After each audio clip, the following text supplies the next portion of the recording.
expectation from parents to a child, and look at that one. I mean, definitely that's child expecting from parent, I want this, I want this, and I want this. I had attended a parent orientation program, and I was asking parents that if your child would demand, the big battery operated car, what would you react? The first reaction that you'll have. And I wrote down the answer. I made mama separate and dada separate. And I opened both the chits. Mama said why and dada said which color. So that's the reality of today. That we want to pamper, we want to give everything because my papa didn't give me, I have to give it to you. So that's the reality that we have. Lifestyle. We all want to achieve a lot. We all think very well, ideas are there, but how much of execution happens? How much that we talk is actually happening in day-to-day life. Every day I tell my husband that I'm going to join gym, and here I am. Approach. From chalk and talk, we have moved to look and say. That is for sure. I mean, I visit a lot of schools and I definitely see this change coming up. But at the same time, has our assessment pattern changed? Aren't we still going paper and pen in assessment? Are we going to have performance-based assessment very soon? Let's hope. So, finally, last but not the least, we see this in every school. Some of the teachers are brilliant, they are passionate about what they do, and some of them just hang the purse, walk in, and walk out. Unfortunately, that's truth. So the reality today is that every lane has a preschool. They need teachers, and there are not enough trained teachers in the community today. So they hire a lady who has a morning hours free, and she can speak in English, and she's hired as a pre-primary teacher. How are we going to change that? By creating awareness among earlier centers, that we need to have trained teachers. I don't mean trained by that you have to get into a program which is going to be weekends, going to be something where you can't even understand the meaning of early childhood or psychology. They need to be understanding child. They need to understand developmental milestones of child. They need to understand learning styles. They need to understand how am I going to approach every child in my classroom.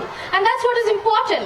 By creating large pool of well-trained teachers, let us all start a wonderful teachers training institutes. Let's collaborate and have multitudes of trained teachers who are done well, who are trained well, who are enough training.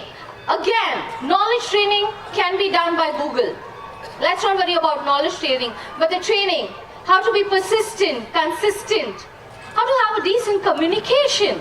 Now that is what is more important today. Which phrases to be used and which to refrain from. What expressions are allowed and what not. These are the important things that I need my pre-primary early educators to imbibe, inculcate, and it will take a year of a time to change your personality.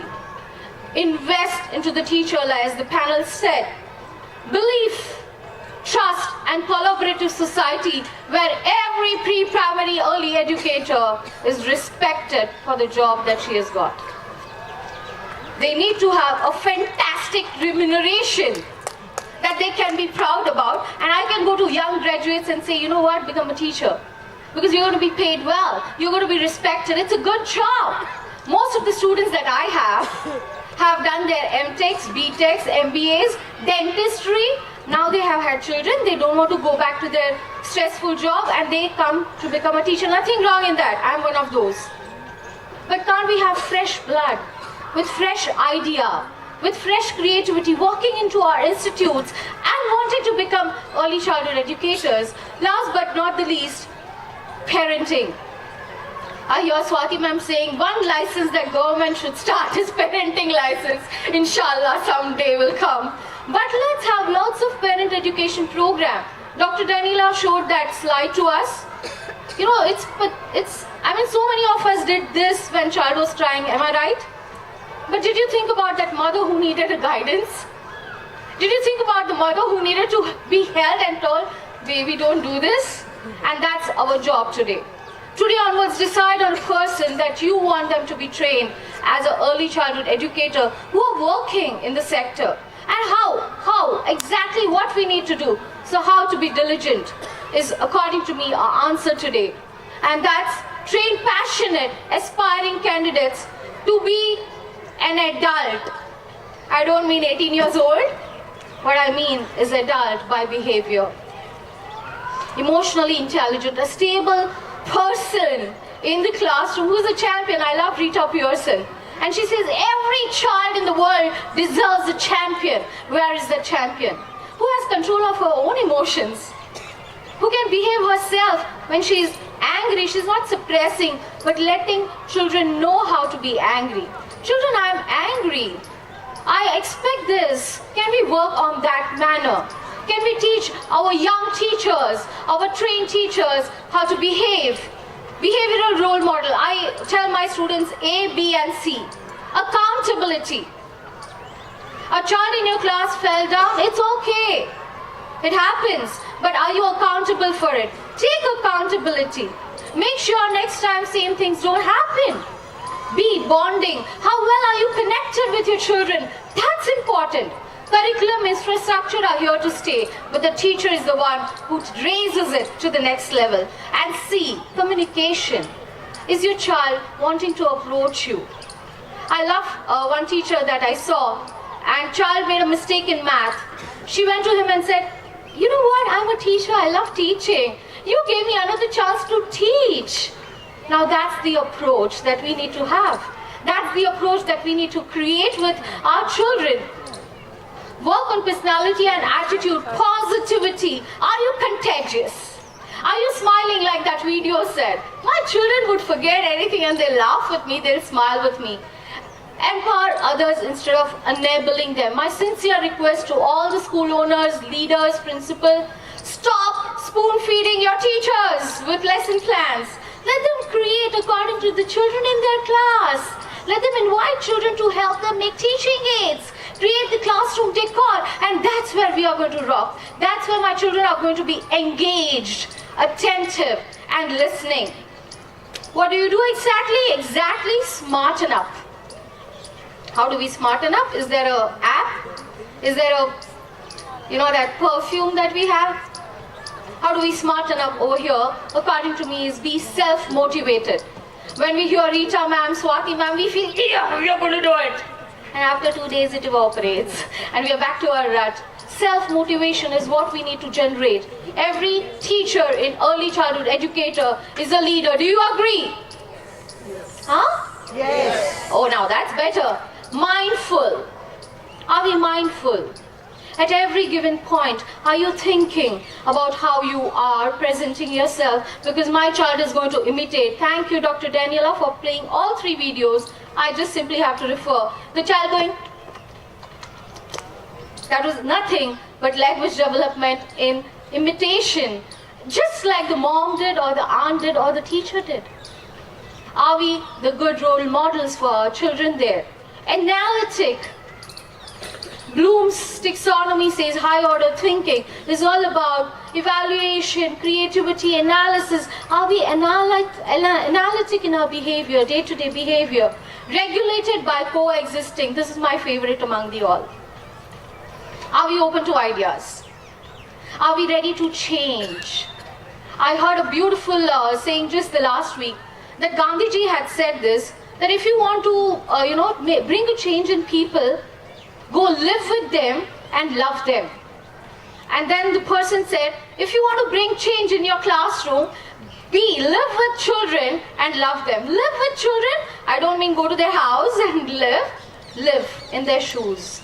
Understand their needs, their learning styles, and their behavioral pattern to give them in the approach that you want to give them. Any methodology you follow, objectives of early childhood remains the same. Time management, I'm going to make sure I'm finishing on time. Time management, very, very important. We are going to make sure that time is money. And I respect Early Childhood Association for that. We start on time. Value time and you will be successful. Time management, as Steve Covey has mentioned in his book of Successful People, one of the most important things. Energetic. I don't want you to be the clowns and jumping around all the time in the class, because children can't follow you then. You're just a bubble who's floating. But energy as in passion.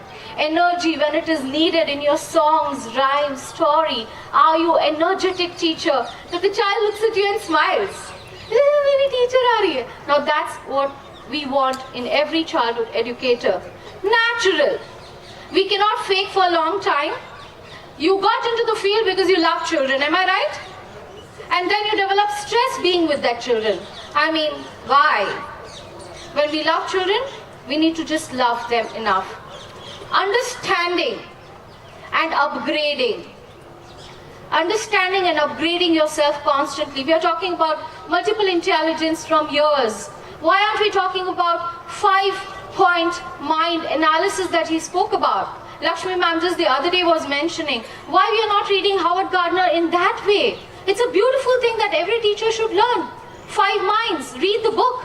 Talk about Jean Piaget, talk about Kohlberg, also talk about Ren. Also talk about slingers. Now these are the today's people that we need to work with. Productive. Finally, make sure that we are going to be delivering. Thoughts here, fantastic, but what are we going to deliver? And that's where I end my session. Thank you so much. God bless you all, and I want all of you to be smart enough. Thank you so much, Sonal.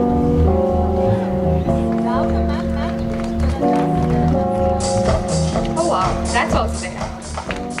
Thank you. Thank you. Thank you. Thank you so much.